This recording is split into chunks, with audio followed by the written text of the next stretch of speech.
1, 2, I hear the clock ticking. 1, 2, it's about to start kicking. Boom, bam. Welcome back, guys, to Fog Wrestling and MVP Montel. Montel, give me a Montel VP. MVP has made his debut in All Elite Wrestling. Welcome back, guys, to the channel. What are we making of this? What are we thinking of this? And yeah, it is official.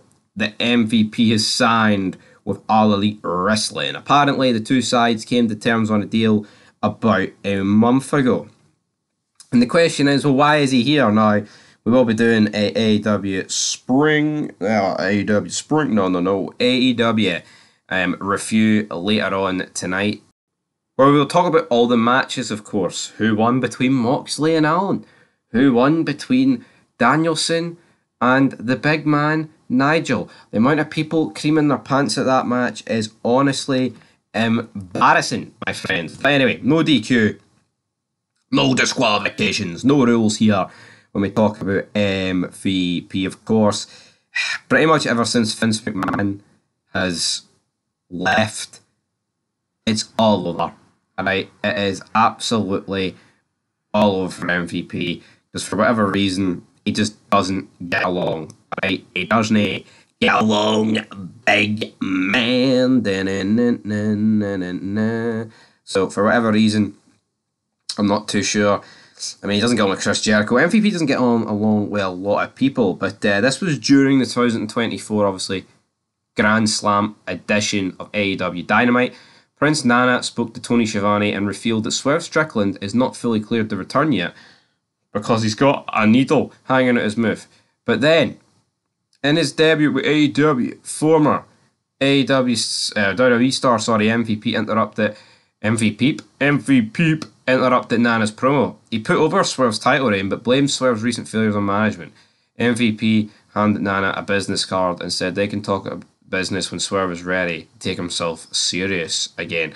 And it's like, you know what? See Prince Nana? This guy is an absolute jobber of the highest order, right? This is absolutely the correct decision here to be made for AEW, putting MVP in his corner. Now, a lot of people are talking about, oh, he could bring in Sheldon and Bobby Lashley. I mean, I don't really know how all that's going to go down, right? If we're being totally honest about it. I mean, there's like a million ways it could go down. Could Swerve Strickland, but then, you know, I don't rate Swerve Strickland, right?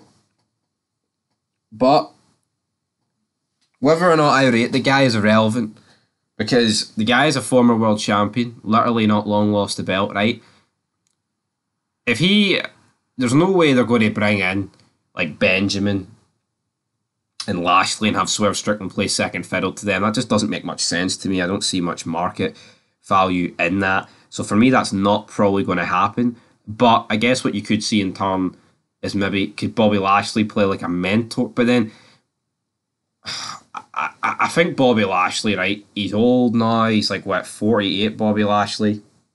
You're not going to get a lot more years out of Bobby Lashley, and I feel like wasting him playing second fiddle to Swerve Strickland at this point, it is a waste. There is no two ways about it. So I would probably try and avoid that as best as possible. But then what do you do with that then? Do you have Bobby Lashley lead them with Swerve? Do you have both of them lead them? Do you have them be in the same faction for like a month, then one or the other betrays the other one? I'm not too sure. Does Bobby Lashley make a side deal with Hangman Adam Page? I guess that could all go down that way, but we'll never really know, guys. But anyway, MVP is All Elite. I mean, to me, it's nothing groundbreaking. It's not going to bring in the viewers. It's not going to make the show great. It's going to do nada.